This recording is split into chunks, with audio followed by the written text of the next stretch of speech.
what advice would you give to a new extension professional starting out in terms of like balancing the demands of scholarship, of extension, of maybe teaching, in this kind of newer things, because things have changed since when you started, the expectations. So what kinds of things might you say?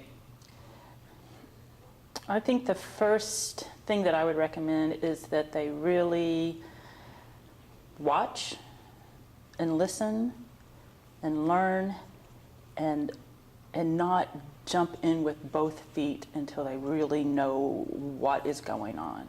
That's hard to discern, and to also, I mean, this was a hard thing for me to learn, because you can be so enthusiastic and you get that bit in your mouth and you run where you probably shouldn't run, and then things explode. And I'm sure that my unit leader probably had to go and fix all the little explosions that I caused. And so I think you need to just be aware that there are unseen minds out there. And if you have a good leader, a good mentor, they will maybe give you advice about where those are. Or when you explode them, they'll help you through it. If it's a situation where you jump in with both feet and everything blows up and they're not there to support you, then that's a problem, right?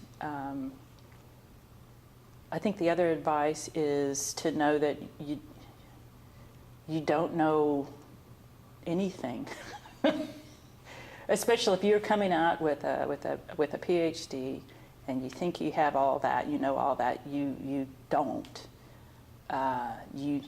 It's almost like starting over. You have to learn new skills. You might not have the skills yet. You have to give it time, but you also have to just keep working at it. We usually don't have, I mean, we talk about shadowing someone. You don't really have the luxury often to shadow someone, or there is no one to shadow. And so then you really, join the County Agents Association, join your local professional associations, and learn from each other. And I didn't do that starting out, and I should have. Because I was like, I don't have time. You think you're so busy, and you are, but you need to slow down and take that time to make those networks. Because when those things blow up, and they will, that network will help you through that as well. Because you don't have to be, you are not a Lone Ranger. And if you think you want to be a Lone Ranger, frankly, you probably don't need to be working in extension. What was there any like surprise lessons that you learned from like mistakes, or any stories that were good or bad or not so good that kind of jump out at you? My problem has always been time management, like double booking, like 2 events on the same day, and you don't figure it out till later, and someone's gonna suffer. It's gonna be you that suffer the most. But you need to be honest about those mistakes, and do everything within your power to fix those mistakes. When I was still pretty young in my career, I had agreed to do a program with the county agent. I think it was a 4-H program, I can't remember. And I got my weeks wrong. And so I called the county office and said, okay, how many people are going to be there tomorrow? And what do I need to bring? And I'm just checking in. And they said, that was last week. It's like, no. Oh my gosh, no. So for the rest of my career, I've been making it up to that county agent because it was my fault.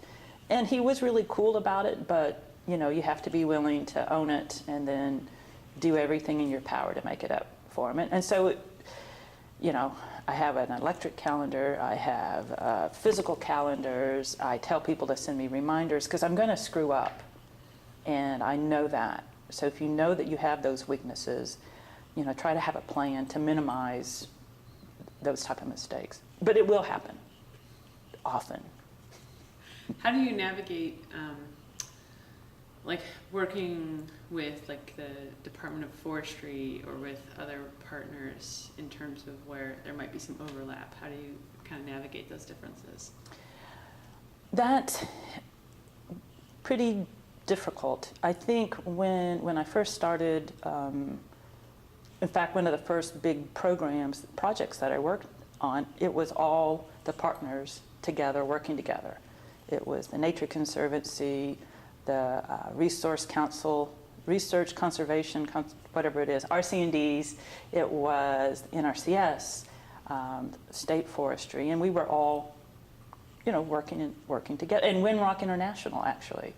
And I thought we were all equals. And then Windrock had the funding, project ended, and I thought it was great.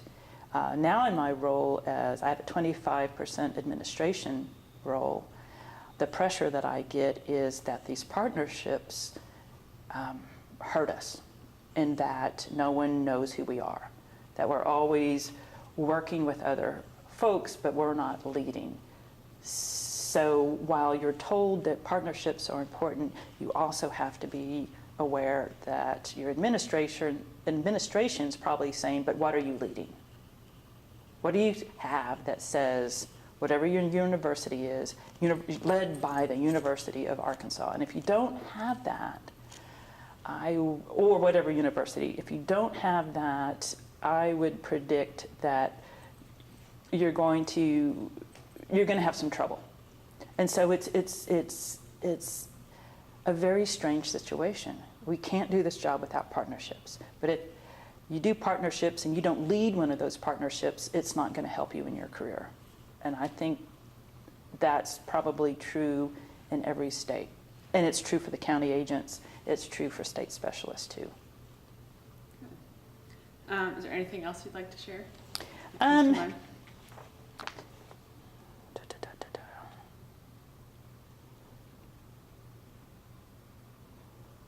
Let's see.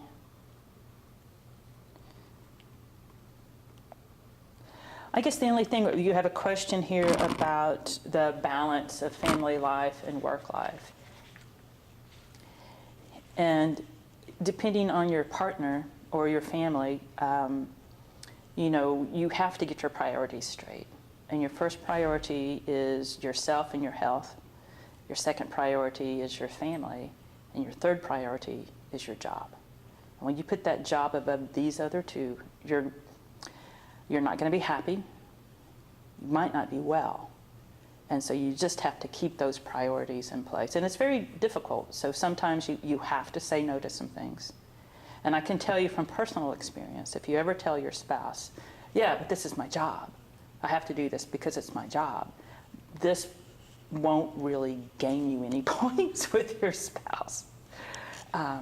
If you're both an extension, maybe, but otherwise, not so much. You really have to keep that in mind. That is a good point. All right, anything else? I think the only other thing, and I think we're more aware of it, but what this job is really about is not technology transfer or giving people information. What it really is about is building relationships. And through those relationships, you build the trust. And when they trust you, then you can actually convey that information. I think, especially frankly in forestry, we kind of think we're the experts, and we're going to bring you up to our level, and we're going to educate you. That's not going to work in the long run. It is about relationships, and it is about trust. And when you forget that, you're going to be in trouble. Great. Is that what you need?